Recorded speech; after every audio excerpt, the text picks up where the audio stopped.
मध्य प्रदेश भी लगातार हर एक क्षेत्र में अपने आकार के साथ साथ विकास के पर्याप्त धनराशि रखते हुए लगातार आगे बढ़ने के संकल्प की तरफ बढ़ रहा है। और खास करके माननीय प्रधानमंत्री ने जो 4 शब्द दिए हैं, गरीब, महिला, युवा, किसान, जिसको ज्ञान करके देते थे, इसमें इस वर्ष हमारे वित्त मंत्री द्वारा खास करके आई भी जोड़ा है। तो ज्ञान से ज्ञानी के मार्ग पर है। I for industry, I for infrastructure, जिसके लिए पर्याप्त रूप से हमारी सरकार ने प्रबंधन किए।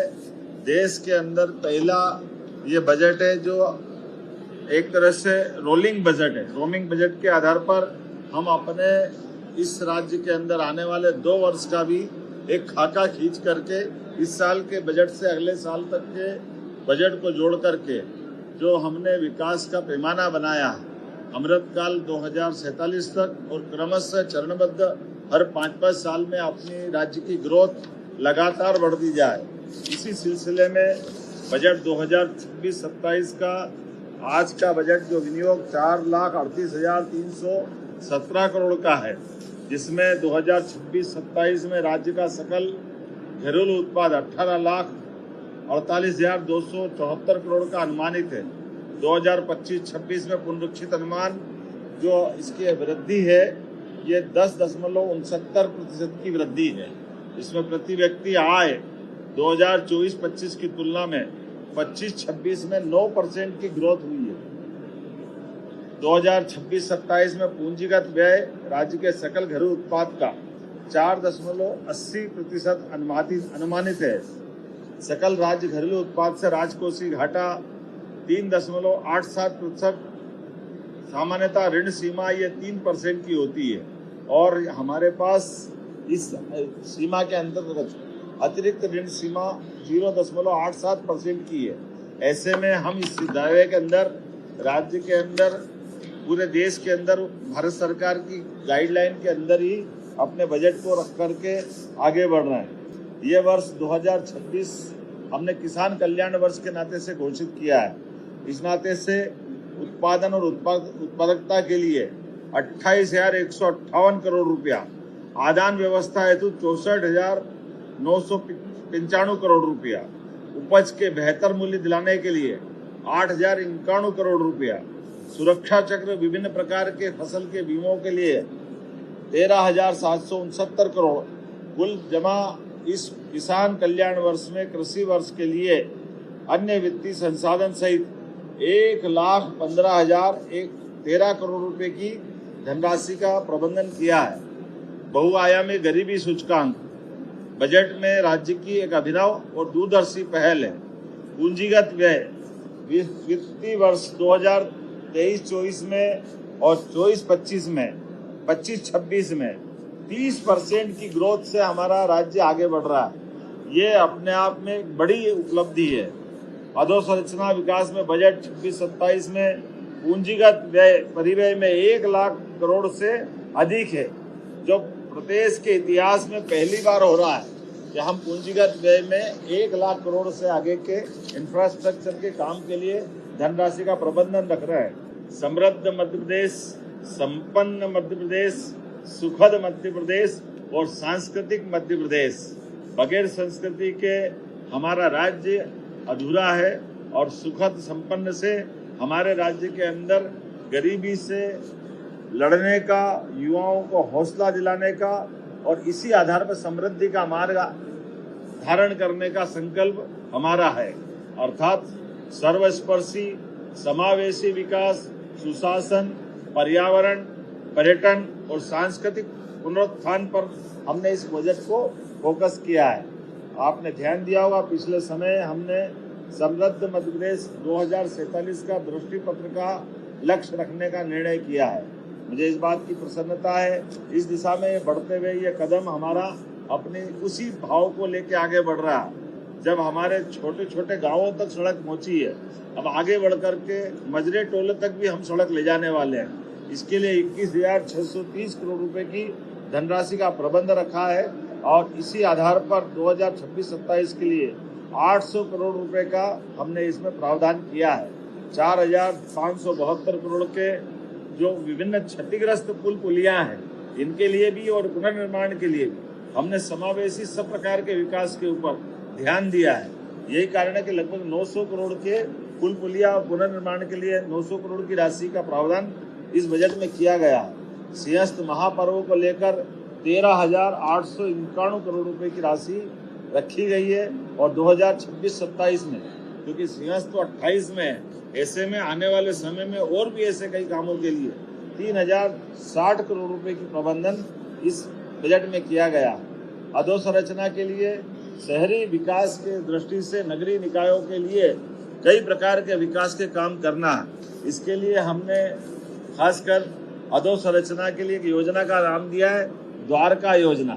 भगवान कृष्ण का वो काल जब द्वारकाधीश होकर उन्होंने दुनिया के अंदर अपनी द्वारका के माध्यम से धर्म की यात्रा भी और विकास का सुमार्ग दिखाया। हमारी स्थानीय निकाय की ये योजना द्वारका, जिसके माध्यम से अलग अलग प्रकार के हेड में लगभग 5,000 करोड़ की धनराशि रखने का हमने इसमें प्रावधान किया है।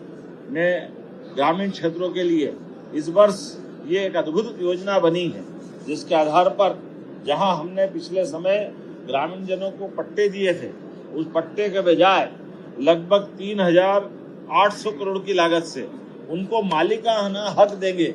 अब कई बैंकों में कई जगह ऋण के लिए या स्वामित्व के लिए आमतौर पर रजिस्ट्री का महत्व होता है, पट्टे को लोन लेने में अटपटा मानते हैं। मैं समझता हूँ कि ये सबसे बड़ा निर्णय है, जिसके आधार पर हम मुद्रांक और पंजीयन शुल्क से ये जो किसानों को जो रजिस्ट्री कराई जाएगी, वो रजिस्ट्री का पूरा पैसा सरकार देगी और रजिस्ट्री उनके हक की होगी। ये हमारे लिए सबसे नया नवाचार है और पूरे देश का भी पहला नवाचार है, जब हमारे अपने ग्रामीण अंचल के प्रत्येक व्यक्ति को उनके अपने खुद के दस्तावेज में रजिस्ट्री का सारा खर्च सरकार उठाने जा रही है। यशोदा दुग्ध प्रदाय योजना, अर्थात स्कूल के अंदर 5 वर्षों के माध्यम से हमारे बच्चों को आमतौर पर फूड के आधार पर, फूड के साथ साथ टेट्रा पैक में अर्थात पैकेज में दूध भी देंगे और दूध से उनकी अपनी पोषकता के साथ साथ ये नवाचार हमने प्रारंभ किया है। इसके लिए भी 5 वर्षों में 6,600 करोड़ का प्रावधान हमारी सरकार के द्वारा किया गया। अकेली लाडली बहना योजना के लिए हमने अपने बजट में 23,883 लगभग 24,000 करोड़ का बजट लाडली बहना के लिए ही रखा है, क्योंकि हमने विकास के लिए पर्याप्त ध्यान दिया है। तो हमारी योजनाओं के लिए भी प्रतिबद्धता है, हम किसी योजना को बंद भी नहीं कर रहे, लेकिन पर्याप्त धनराशि देकर के हमने जो हमारा कमिटमेंट है उसको निभाने के लिए आगे बढ़ रहे हैं। विकसित भारत गारंटी फॉर रोजगार योजना हमारे लिए, इसमें आजीविका मिशन सहित लगभग 10,428 करोड़ का प्रावधान इसमें भी किया गया है। ये बजट समृद्ध, संपन्न, सुखद और सांस्कृतिक मध्य प्रदेश के सपने को साकार करने वाला है। एक तरफ जब हम बजट में आगे बढ़ रहे हैं, 1 रुपया टैक्स नहीं बढ़ाया गया है। ये हमारे बजट की तीसरे साल की विशेषता भी है। जब से हमारी सरकार बनी है, हमने 1 रुपये का कर बढ़ाया नहीं। एक इसका कारण बेस ये है कि हमारे अपने वित्तीय संसाधनों का बेहतर सुप्रबंधन करते हुए, अलग से कोई किसी पे टैक्स न बढ़ाते हुए, उपलब्ध टैक्स के आधार पर सुव्यवस्था के बलबूते पर बजट को लगातार बढ़े जा रहे हैं। हर हेड में राशि बढ़ा रहे हैं। योजनाओं को, कोई योजना को बंद नहीं कर रहे हैं, बल्कि हर योजना के लिए धनराशि का पर्याप्त प्रबंधन करते हुए हम वो सब कर रहे हैं जिसके लिए राज्य की आवश्यकता है। इसलिए आज जब देश का तीसरा सबसे युवा राज्य मध्य प्रदेश है, तो युवाओं के लिए, रोजगार के लिए भी पर्याप्त प्रावधान किए हैं। हमारे विकास के सभी पैमानों के लिए, एयरपोर्ट से लगा करके नए प्रकार के ग्रीनफील्ड रोड बनाने तक, नए कॉलेज और नई सांदीपनि विद्यालय से लगा करके नए हॉस्पिटलों तक, मेडिकल कॉलेज से लगा करके सभी प्रकार के इंडस्ट्रियों तक, सभी प्रकार के एविएशन के प्रोत्साहन फलस्वरूप हमारा राज्य एकमात्र राज्य है जहां हेली सर्विस के आधार पर भी हम पर्यटकों को अपने से जोड़ करके उनके लिए एयर, बीमार है तो एयर एम्बुलेंस, और घूमने आए तो उनके लिए हेलीकॉप्टर की सुविधा भी दे रहे हैं, और जहाँ हेलीकॉप्टर की सुविधा दे रहे हैं वहाँ प्लेन की सुविधा भी दे रहे हैं। और प्लेन की टिकट के लिए आमतौर पर जैसे उत्तराखंड के अंदर अगर 3 मिनट का वायुयान सेवा या हेलीकॉप्टर सेवा में व्यक्ति बैठता है तो लगभग 15 से 20 हजार रुपया उसको लगते हैं। उसके उलट हमारे यहाँ 45 मिनट की यात्रा में हम केवल उससे 1/10 ले रहे, बाकी का सारा पैसा हमारी तरफ से दे रहे हैं। इसी के कारण से हमारे सभी प्रकार की हवाई सेवाओं में सफलतापूर्वक अब तीसरे वर्ष में प्रवेश करते हुए पर्याप्त प्रावधान किया गया। और यही कारण है कि देश के अंदर सबसे ज्यादा पर्यटकों की संख्या लगभग 13.5 करोड़ से ज्यादा अगर आई है तो मध्य प्रदेश में आई है। मुझे इस बात की भी प्रसन्नता है, धार्मिक पर्यटन ने भी हमारे अभी तक के सारे रिकॉर्ड तोड़े हैं, जिसके आधार पर देश के अंदर सबसे ज्यादा पर्यटकों की, धार्मिक पर्यटकों की संख्या भी अब अपने प्रदेश के अंदर आई। इसी के साथ साथ विदेशी पर्यटकों की संख्या भी उल्लेखनीय 1.5 लाख से ऊपर की संख्या में हमारे राज्य के अंदर विदेशी पर्यटक भी आए, लेकिन आने वाले समय में ये इनकी संख्या और बढ़े। इसीलिए टेंट सिटी से लगा करके स्टार और स्टार से लेके होम स्टे तक सभी प्रकार के क्षेत्र में हम विकास कर रहे हैं। वन्य जीवों के लिए भी हमारे यहाँ वन्य संपदा पर्याप्त रूप से है। मुझे आज की आपको जानकारी देते हुए आनंद है, हमारा चीता परिवार और बढ़ रहा है। आज नए चीतकों के नए शावकों का आपने सबने दर्शन किए होंगे। हम सब महसूस कर रहे हैं कि हमारे पास 35 से संख्या बढ़कर 38 हो रही है, और 8 वयस्क चीते बोत्सवाना से इसी महीने आने वाले हैं। एक एक करके सभी प्रकार के वन्य प्राणी, और इसी महीने कोशिश कर रहे हैं जंगली भैंसा जो लगभग हमारे यहाँ 100 साल पहले विलुप्त हुआ है, असम से वो भी आने वाला है। पर्याप्त धनराशि का प्रबंधन करते हुए हमने बजट में इस बात का प्रावधान भी किया है कि जब हमारे जंगल में जानवर बढ़ रहे हैं तो जानवरों के साथ सह आवास के आधार पर बफर जोन में जो आवासीय बस्तियां हमारे ग्रामीण अंचल के लोग रहते हैं उनकी सुरक्षा के लिए भी फेंसिंग का पर्याप्त प्रावधान रखा है। एक तरफ हम जनजागृति के काम कर रहे हैं, उनके लिए आकाशवाणी की सुविधा दे करके अगर हाथियों का दल भी आ रहा है तो जंगल में हाथियों के दल के मूवमेंट के आधार पर वनवासियों के साथ हमारे ग्रामीण वासियों को भी सूचना दे करके जंगल के जानवर भी सुरक्षित रहे और मानव भी सुरक्षित रहे। ऐसे कई प्रकार के हम काम कर रहे हैं। उम्मीद कर रहे हैं कि विकास के इस क्रम में लगातार हम आप सब मिल करके यशस्वी प्रधानमंत्री के नेतृत्व में आगे बढ़ते रहेंगे। एक बार फिर वित्त मंत्री, हमारे वित्त विभाग के सभी अधिकारियों ने काफी मेहनत करके अच्छा बजट बनाया है। मैं आपके माध्यम से उनको सबको भी बधाई देता हूँ।